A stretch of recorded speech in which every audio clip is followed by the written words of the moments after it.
विद्यार्थ्यांनो, मी आहे Vrushali.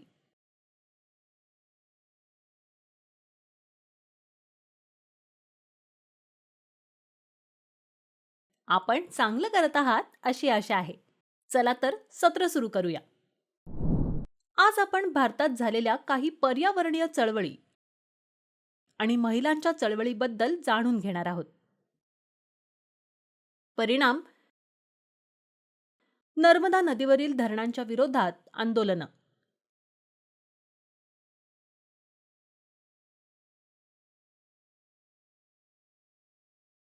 Silent valley चळवळ 1973 ते 1985.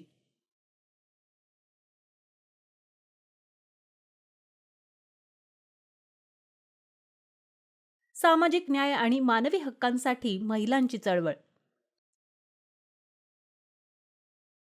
सामाजिक चळवळींमध्ये काही सामान्य वैशिष्ट्य. महत्वाचे शब्द: अँटी अरॅक. आंध्र प्रदेशात दारूबंदी विरोधात महिलांचं आंदोलन.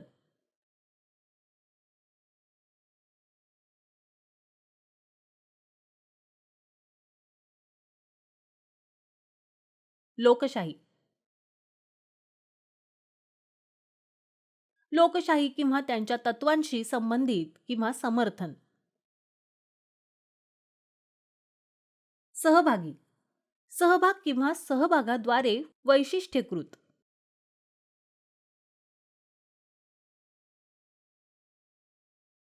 गस्त. नियमितपणे चालत किंवा त्याभोवती फिरून एखाद्या क्षेत्रावर लक्ष ठेवा.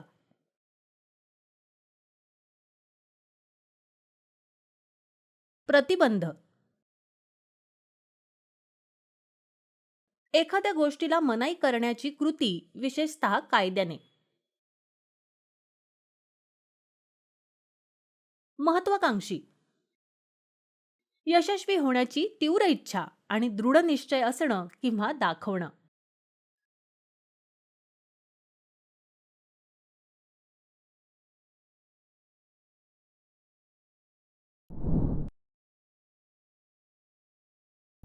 भारतातील पर्यावरणीय हालचाली.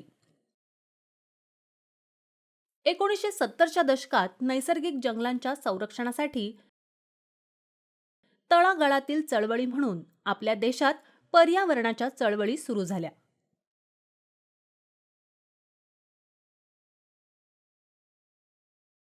अशीच एक चळवळ होती चिपको चळवळ, ज्याचा तुम्ही आधीच अभ्यास केला आहे.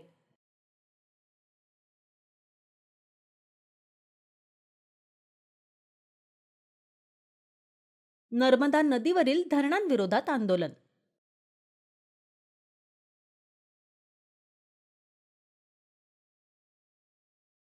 भारताच्या 1950च्या विकास योजनेमध्ये भाकरा नांगल, हिराकूड,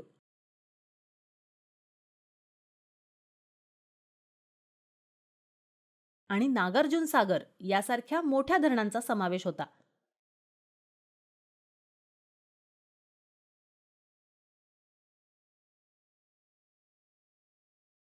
त्यांच्या प्रभावशाली पाणी साठवण, सिंचन, वीज निर्मिती आणि पूर नियंत्रण क्षमता असूनही यामुळे झाडे, शेततळे आणि प्राणी नष्ट झाले.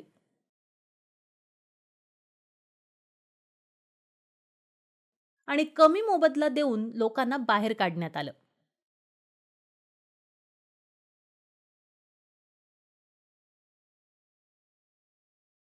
धरणाच्या गुंतवणुकीला उच्च खर्च, बांधकाम विलंब, किमती वाढीचा सामना करावा लागला.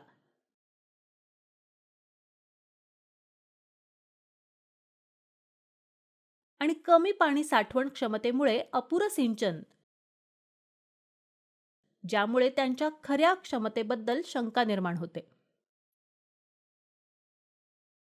भारतातील सर्वात महत्वाकांक्षी नदीखोरं प्रकल्पांपैकी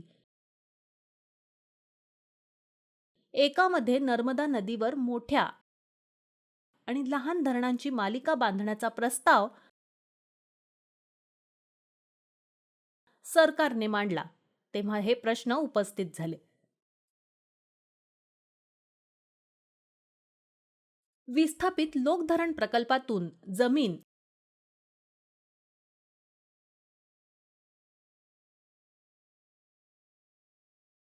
आणि जंगलांच्या नुकसानीसाठी वाजवी भरपाई, पुनर्वसन आणि वनीकरणाची मागणी करतात. परंतु पुरेशी जमीन आणि पुनर्वसन सुविधांचा अभाव आहे. हा मुद्दा भरपाई किंवा पुनर्वसनाचा नव्हता, तर अकुशल मॅन्युअल कामगार आणि गरीब शेतकरी आणि आदिवासींच्या जीवनाचा दर्जा खालवणारा असणाऱ्या संसाधनांच्या वापरावर आधारित सदोष विकास संकल्पना होता.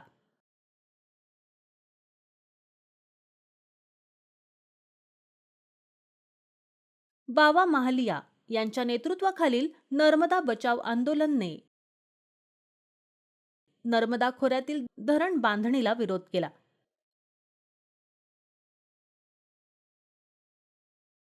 ज्यामुळे सरदार सरोवर प्रकल्पासाठी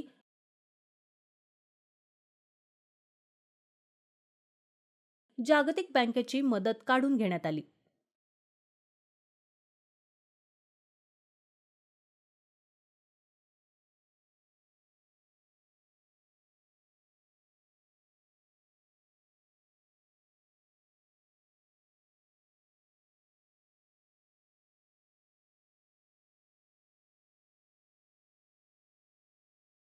NBA चळवळ म्हणजेच नर्मदा बचाव आंदोलन.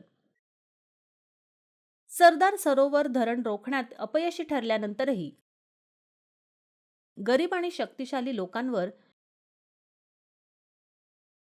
विकासाच्या प्रभावाचं पुनर्मूल्यांकन करण्यास प्रवृत्त केलं आणि सरकारांना भरपाईचा विचार करण्यास प्रवृत्त केलं. सायलेंट व्हॅली चळवळ 1973 ते 85.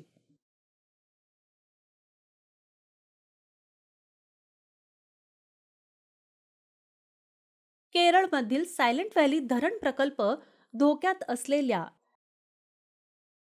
लायन टेल्ड मॅकॉक सारख्या दुर्मिळ प्रजातींचे प्राणी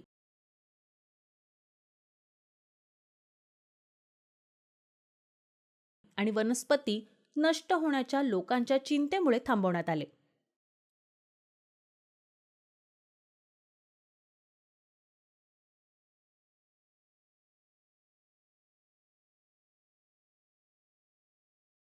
केरळ उच्च न्यायालयाने ते थांबवण्याचे आदेश दिले आणि सरकारने 1985 मध्ये या भागाचे राष्ट्रीय उद्यानात रूपांतर केलं. सामाजिक न्याय आणि मानवी हक्कांसाठी महिलांची चळवळ. महिलांना मिळणारी असमान वागणूक आणि त्यांच्या हक्कासाठीच्या संघर्षाबाबत आपण आधीच अभ्यास केला आहे. आता आंध्र प्रदेश आणि मणिपूरच्या महिलांच्या 2 चळवळी पाहू. अडवल्लू एकमाईते. दुबागुंटा गावातील महिला ज्या रोजंदारीवर काम करत होत्या,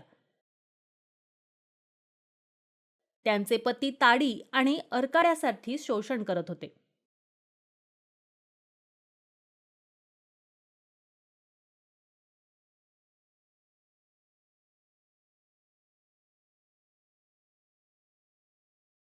सीताम्माच्या मृत्यूबद्दल वाचल्यानंतर त्यांनी ताडीच्या गाड्या थांबवल्या. त्यामुळे ताडी गावात शिरली नाही आणि आराखड्याच्या लिलावात भाग घेतला नाही. त्यांच्या विजयाची गुरुकिल्ली शिक्षण आहे हे त्यांना समजलं. 1992 मध्ये इतर गावातील महिलांनीही चापटी विक्रीला विरोध केला, ज्यामुळे वार्षिक ऑरेक लिलाव रद्द करण्यात आले आणि दारूच्या दुकानांना विरोध झाला.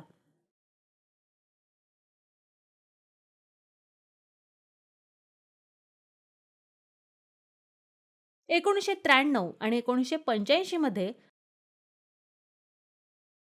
दारू पिणं बंद करण्यासाठी पुरुषांना शपथ घेण्यास भाग पाडलं गेलं. मानवी हक्कांवर सामाजिक एकत्रीकरण. मणिपूरमधील महिलांनी सशस्त्र दलांना न्यायिक पुनरावलोकनाशिवाय लोकांना दडपण्याची परवानगी देणाऱ्या कायद्याविरुद्ध कसा संघर्ष केला ते पाहूया. मणिपूर भारतातील एक प्रदेश, दोन भिन्न भौगोलिक भूप्रदेश आहेत.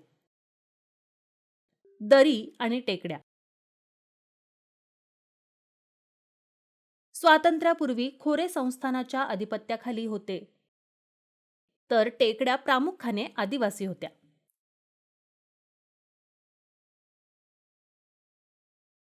1949 मध्ये मणिपूर भारताचा भाग बनलं, परंतु अनेक जमातींनी यावर विवाद केला. सरकारने सैन्य तैनात केलं आणि सशस्त्र दल विशेष अधिकार कायदा 1958 लागू केला, ज्याने सुरक्षा दलांना देशविरोधी कारवायांचा संशय आलेल्या लोकांना अटक किंवा गोळ्या घालण्याची परवानगी दिली. मीरा पायबी चळवळ. मीरा पायबी किंवा मशाल वाहक ही सुरुवातीला 1970च्या दशकाच्या उत्तरार्धात दारूच्या व्यसनामुळे सार्वजनिक विकृती टाळण्यासाठी एक चळवळ होती. तथापि 1980च्या दशकाच्या सुरुवातीस मणिपुरीच्या स्वातंत्र्याचा प्रतिकार करण्यासाठी भारतीय सशस्त्र दल तैनात केल्यानंतर ते मानवी हक्कांसाठी एक चळवळ बनले. यामुळे वारंवार लष्करी कारवाया आणि मानवी हक्कांचं उल्लंघन झालं. मीरा पायबीने विशेष निदर्शनांसह प्रतिसाद दिला.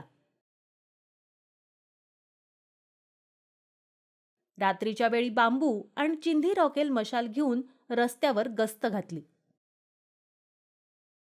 त्यांनी AFSPA कायदा मागे घेण्याची मागणी केली, जो ताकदीने वाढला आहे. त्यांनी निवडणुकांवर बहिष्कार आणि रिले उपोषणासह विविध प्रकारचे प्रतिकार केले. JNU त्यापैकी एक, इरोम शर्मिला 10 वर्षांहून अधिक काळ उपोषणावर होती आणि नजरकैदेत होती.